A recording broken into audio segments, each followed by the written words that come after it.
So Ayotola, you're joining me now, and you have just been signing an agreement with the UN Global Compact and an oil firm in Nigeria. Just tell me a little bit about that.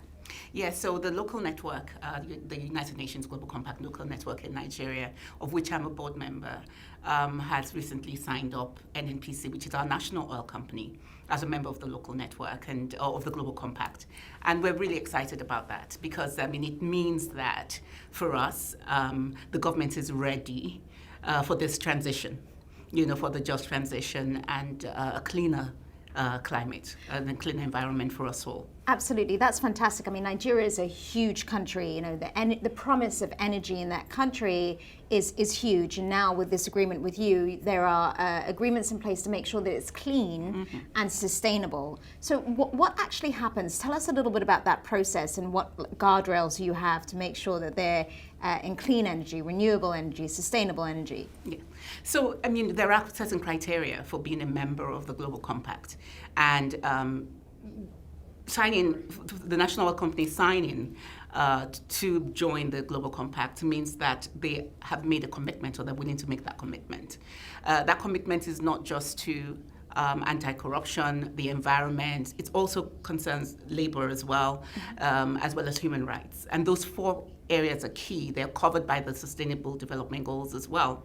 And so we're looking forward to working with them through collective action to see that those initiatives back up that commitment. And it's really all about the initiatives at the end of the day and the impact, as opposed to just the commitment. But the commitment is the first stage. And we're glad that they've made that first step, that commitment. Totally. And the fact that this is a state oil company in Nigeria, this obviously sets a great example for other countries to follow, to sign up with you in other industries. Absolutely. And, the just transition in terms of gas being a just transition fuel is the first step.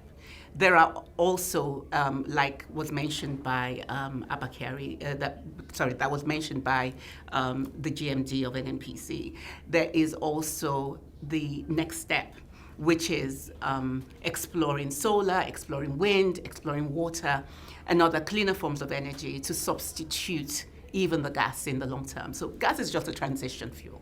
Right. But we need to move much faster, as we heard, forward faster.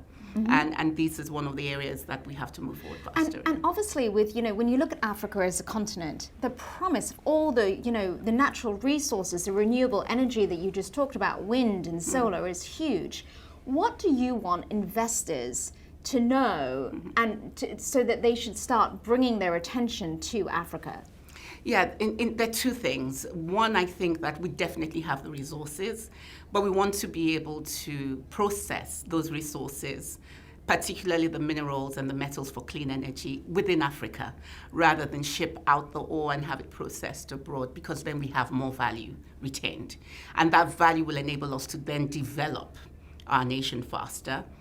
We also want to assure the international community, particularly the funders, that our projects are bankable, and they become bankable when we're able to realize much more value from those resources within Africa, rather than outside of Africa. And obviously agreements like the one you just signed, this also creates jobs. Absolutely. And that's huge, especially in a country like Nigeria, where there is so many young people looking for jobs. Absolutely. And so the human capital aspect of this is very, very key. And for you to be able to have that human capital development, you need to have those projects taking place. We need to create, on our part, a safe environment, but it's almost like a chicken and an egg situation. If there are no jobs, there will be unrest. If there are jobs, then, made available, and if there are no jobs, there will be unrest, and it will create an unstable environment for investors to want to invest in those countries.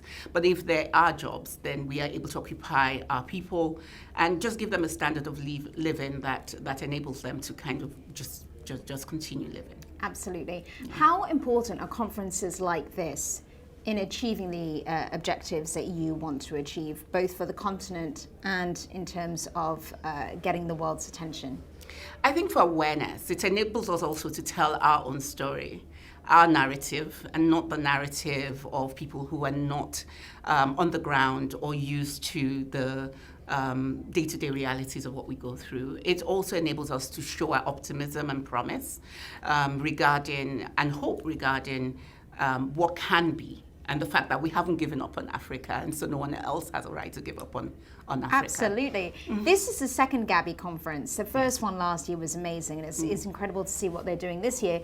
What do you want to see from next year?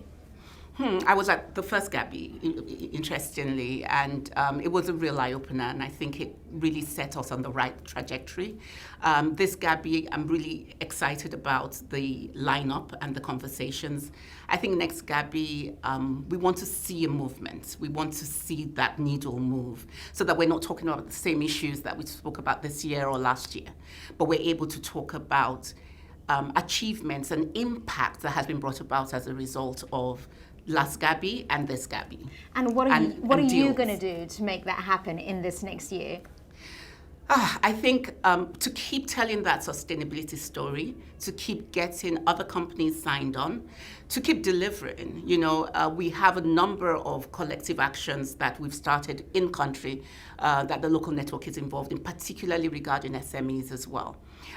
We have, for instance, governance guidelines for the SME sector, and we're doing that in collaboration with the Financial Reporting Council. We have other things that we are doing in the area of the environment, and for me, to be able to realize that and show that impact, it would be very, very important. So we're going to go back and continue working on that and telling that story and building a pipeline of private sector companies that are signing up to higher governance standards, that are signing up to these ESG considerations and are able to be our companies of the future. So we're building a sustainable future, and we're building that pipeline, yes. I look forward to speaking to you next year and hearing about all of your achievements. Thank you very much. Thank you for having me. Thank you.